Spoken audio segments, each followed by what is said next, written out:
কিছু হিন্দু বিরোধী মানুষ এখন প্রশ্ন করে যে ভারত বিশ্বকে কি দিয়েছে, তোমাদের এই হিন্দু ধর্ম, তোমাদের এই বৈদিক সংস্কৃতি ভারতকে কি দিয়েছে। তারা আমাদের এই ধর্মীয় সংস্কৃতির সাথে সাথে ভারতকে ছোট করতেও ছাড়ে না।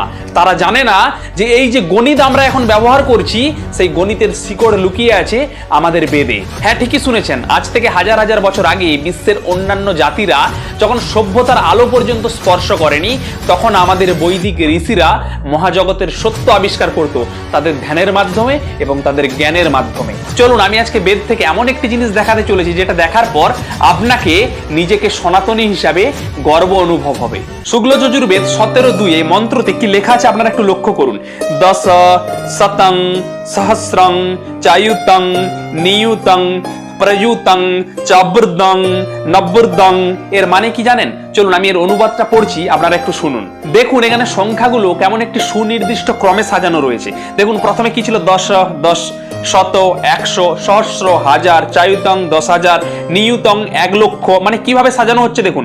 প্রথমে 1, তারপর তার 10 গুণ, 10, 10-এর 10 গুণ 100, 100-এর 10 গুণ 1000, 1000-এর 10 গুণ 10,000, 10,000-এর 10 গুণ 1,00,000, 1,00,000-এর 10 গুণ 10,00,000। এইভাবে পরপর চলতে থাকে। এরপর দেখুন 1 কোটি, তারপর 10 কোটি। 10 কোটিতে কটা শূন্য রয়েছে দেখুন? 2, 2, 4, 2, 6, 2, 8।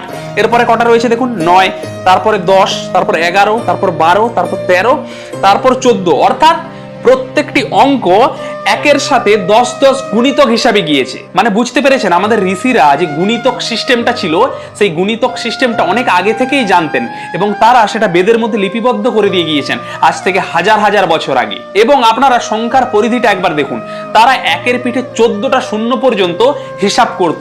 অর্থাৎ তাদের যে গণিতের যে লেভেলটা কতটা উচ্চ ছিল আপনি একবার ভেবে দেখুন। এবং শুধু এটাই নয়, আপনি যদি বৈধায়ন সূত্র, আপস্তম্ভ সূত্র পড়েন, সেখানেও গণিতের বিভিন্ন সূত্র দেওয়া রয়েছে যেগুলোকে আধুনিক গণিতে পরে নিয়ে আসা হয়েছে। অর্থাৎ আমাদের ঋষিরা সংখ্যার সৌন্দর্যকে জানতেন, জানতেন শূন্য তত্ত্বকে, জানতেন অসীমকে।